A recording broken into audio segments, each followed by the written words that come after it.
ನೋಡ್ತಾ ಇದ್ದೀರಾ KP ನಂಜುಂಡಿರವರ Lakshmi golds palace ಅರ್ಪಿಸುವ ಬೃಹತ್ ಬ್ರಹ್ಮಾಂಡ ಕಾರ್ಯಕ್ರಮವನ್ನ. ಈಗ ಪತ್ರವನ್ನು ಓದೋ ಸಮಯ ಆಯ್ತು. ಯಾರು ಎಲ್ಲಿಂದ ಬರ್ತಿದ್ದಾರೆ ನೋಡೋಣವಾ? ಉಮಾವತಿಯವರು ಪಾವಗಡದಿಂದ ಗುರುಜಿ. ಆದ್ರೆ ಇವರು ಮೂಲತಃ ಶಿವಮೊಗ್ಗದವರಂತೆ. ಇಲ್ಲಿ ಸರ್ಕಾರಿ ಶಾಲೆಯಲ್ಲಿ ಶಿಕ್ಷಕಿಯಾಗಿ ಕಾರ್ಯವನ್ನ ನಿರ್ವಹಿಸ್ತಾ ಇದ್ದೇನೆ ಅಂತ ಹೇಳಿದ್ದಾರೆ. ಅವರ ಜನ್ಮ ದಿನಾಂಕ 12/8/79. ಈಗ ನನಗೆ 31 ವರ್ಷ ಆಗಿದೆ ಗುರುಜಿ. ಆದ್ರೆ ಇನ್ನೂ ವಿವಾಹ ಆಗಿಲ್ಲ. ಚಿಕ್ಕಂದಿಂದಲೂ ನನಗೆ ಮದ್ವೆ ಬಗ್ಗೆ ಅಷ್ಟು ಆಸಕ್ತಿ ಇಲ್ಲ. ಏನೋ ಒಂಥರ ವೈರಾಗ್ಯ ಭಾವ ಇತ್ತು ಗುರುಜಿ. ನಾನೇ ತಂಗಿಗೆ ಮುಂದೆ ನಿಂತು ಮದ್ವೆ ಮಾಡಿಸಿದ್ದೀನಿ ಅಂತ ಹೇಳ್ತಿದ್ದಾರೆ. ಹಾಗೆ 2 ವರ್ಷದಿಂದ ಇವ್ರ ಕುಟುಂಬದವರು ಇವ್ರಿಗೆ ಮದ್ವೆ ಮಾಡ್ಬೇಕು ಅಂತ ಸಾಕಷ್ಟು ಪ್ರಯತ್ನವನ್ನ ಮಾಡಿದ್ದಾರಂತೆ. ಆದ್ರೆ ಯಾವ್ದು ಕೈಗೂಡಿಲ್ಲ ಗುರುಜಿ. ಕೆಲವು ಪುರೋಹಿತರು ಹೇಳ್ತಾರೆ ನನಗೆ ಮದ್ವೆ ಆಗೋ ಯೋಗನೇ ಇಲ್ಲ ಅಂತ. ಇನ್ ಕೆಲವ್ರು ಹೇಳ್ತಾರೆ ಮದ್ವೆ ಆದ್ರೂ ಕೂಡ ವಿಚ್ಛೇದನ ತಗೊಳ್ತೀಯಾ ಅಂತ. ಹಾಗಾಗಿ ಭಯ ಆಗಿದೆ ಗುರುಜಿ, ನಂಗೆ ಮದ್ವೆ ಆಗತ್ತೋ ಇಲ್ವೋ, ಎಲ್ಲರೂ ನಿಂದಿಸ್ತಾರೆ ತುಂಬಾ. ಆದ್ರೂ ಕೂಡ ಈ ತರ ಏನಾದ್ರೂ ತೊಂದರೆ ಆಗತ್ತಾ ಅಂತ ಕೇಳ್ತಾರೆ ಗುರುಜಿ. ಗುರುಜಿ, ಈ ತರ ಸಾಕಷ್ಟು ಜನರಿಗೆ ತೊಂದರೆ ಇದ್ದೇ ಇರತ್ತೆ ಹೆಣ್ಮಕ್ಳಿಗೆ.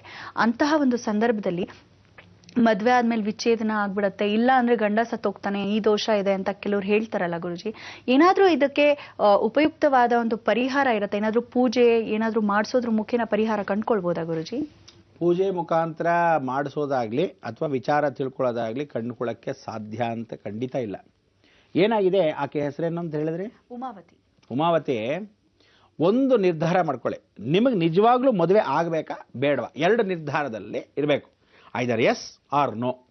ಯಾಕೆಂದ್ರೆ ಮನಸ್ಸಿಗಿಂತ ಯಾವುದು ದೊಡ್ಡದಿಲ್ಲ ಮಹಾದೇವ ಅಂತ ಕರಿತೀವಿ. ಮನಸ್ಸಿನ ಮಾತನೇನು ಹೇಳುತ್ತೆ ಚಂದ್ರ. ಮನಸ್ಸಲ್ಲೇ ಒಂದು ಸರಿ ನಿರ್ಧಾರ ಮಾಡಿಬಿಟ್ರೆ ಬೇಡ ಅಂತ, ಅದು ಬಾಲ್ಯದಿಂದನೇ ಬಂದ್ಬಿಟ್ಟಿರುತ್ತೆ. ವೈರಾಗ್ಯ ಜೀವನ ಬೇಡ ಅಂತ ಅನ್ಸ್ಬಿಟ್ಟಿರುತ್ತೆ. ಅಂದಮೇಲೆ ಮುಗ್ದೋಯ್ತು. ಎಂಥ ದೊಡ್ಡ ತ್ರಿಪುರ ಸುಂದರಿ ಬಂದರೂ ಯಾವ ವ್ಯಕ್ತಿಗೂ ಪರಿವರ್ತನೆ ಆಗಲ್ಲ. ಅಥವಾ ಎಂಥ ದೊಡ್ಡ ಯೌವನವಾಗಿರ್ತಕ್ಕಂಥ ಪುರುಷ ಬಂದ್ರೂ ಅದಕ್ಕೆ ಯಾವ ಕಾಲಕ್ಕೂ ಮೈನೆ ಮಾಡಲ್ಲ. ಅದಕ್ಕೆ ಜೀವನದಲ್ಲಿ ಶನಿ ಅನ್ನೋನು ವೈರಾಗ್ಯ ದೇವತೆ ಅಂತ ಕರಿತೀವಿ. ಶನಿ ಒಂದು ಸಲ ಗುರು ಜೊತೆ ಕೂತ್ಕೊಂಡ್ಬಿಟ್ರೆ ಖಂಡಿತ ಮದುವೆ ಆಗಕ್ಕೆ ಸಾಧ್ಯವೇ ಇಲ್ಲ. ಅಕಸ್ಮಾತ್ ಆದರೆ ದಶೆನಲ್ಲಿ ಚೇಂಜ್ ಆದರೆ ಒಂದು ಅವಕಾಶ ಬರುತ್ತೆ. ವಿಚ್ಛೇದನ ಯಾವಾಗ ಬರುತ್ತೆ ಗೊತ್ತಾ? ಕೇತುನೂ ಜೊತೆಗೆ ಶನಿ ಜೊತೆನೇ ಕೂತ್ಕೊಂಡು, ಅಥವಾ ಅಲ್ಲಿಂದ ಸಂಸಾರ ಜೀವನದಲ್ಲಿ 7ನೇ ಮನೆಯಲ್ಲೋ 3ನೇ ಮನೆಯಲ್ಲೋ 5ನೇ ಮನೆಯಲ್ಲೋ ಕೂತ್ಕೊಂಡಾಗ, ಅಂದ್ರೆ ಪೂರ್ವ ಪುಣ್ಯ ಸ್ಥಾನದಲ್ಲೋ, ಪಂಚಮ ಸ್ಥಾನಾಧಿಪತಿ ಅಂತ ಕರಿತೀವಿ ಆ ಪೂರ್ವ ಪುಣ್ಯ ಸ್ಥಾನ, ಆ ಸ್ಥಾನದಲ್ಲೂ ಕೂತ್ಕೊಂಡ್ರೆ ಪೂರ್ವ ಪುಣ್ಯಾಧಿಪತಿ ಎಲ್ಲ ಪೂರ್ವಜನ ಕರ್ಮಗಳನ್ನ ಅಕಸ್ಮಾತ್ ಇದ್ದ ಪಕ್ಷದಲ್ಲಿ ಕೇತು ಅಲ್ಲಿ ಕೂತಿದ್ರೆ ವಿಚ್ಛೇದನ ಗ್ಯಾರಂಟಿ. ಅಥವಾ ಆ ವಿಚ್ಛೇದನ ಜೊತೆಗೆ ಕೇತು ಜೊತೆ ಶನಿನೂ ಕೂತ್ಕೊಂಡ್ಬಿಟ್ರೆ 7ನೇ ಮನೆಯಲ್ಲೇ ಕೂತ್ಕೊಂಡು ನೇರ ದೃಷ್ಟಿ ಲಗ್ನ ನೋಡ್ತಾ ಇದ್ರೆ ಅಲ್ಲಿ ವಿಚ್ಛೇದನ ಗ್ಯಾರಂಟಿ. ನಿನಗೆ ಆ ರೀತಿ ಯಾವುದು ತೊಂದರೆಗಳಿಲ್ಲ. ಖಂಡಿತ ಉಮಾದೇವಿ ನಿನಗೆ ಆ ತೊಂದರೆ ಇಲ್ಲ. ಆದರೆ ನೀನು ಮದುವೆ ಮಾಡ್ಕೊಂತೇ ಇಲ್ವ ಅಂತ ನಿನ್ನ ಚಂದ್ರನ ಮೇಲೆ ನಿರ್ಭರ. ಇನ್ನೊಂದು, ಮದುವೆ ಆದ ಪಕ್ಷದಲ್ಲಿ ನೀನು ಒಂದು ತ್ಯಾಗವನ್ನು ಮಾಡಬೇಕು ಅಂತ ಹೇಳುತ್ತೆ. ಆ ತ್ಯಾಗ ನೀನು ಈಗಲೇ ಮಾಡ್ಕೊಂಡ್ಬಿಟ್ರೆ ಕೇತು ತ್ಯಾಗ ಗ್ರಹ ಅಂತ ಕರಿತೀವಿ. ವಿಚ್ಛೇದನ ಆಗೋ ಬದಲು ನೀನೊಂದು ತ್ಯಾಗ ಮಾಡ್ಬೋದಲ್ಲ. ಎಂದ್ರೇನು? ಈಗ ಅಕಸ್ಮಾತ್ ಮದುವೆ ಆದ 1 ವಾರಕ್ಕೆ ಗಂಡಾಗೆ ಹೆಂಡತಿ ಸತ್ತೋಗ್ತಾಳೆ ಅಂತ ಹುಡುಗ ಯಾವ್ದಾರೋ ಬಂದಿರುತ್ತೆ.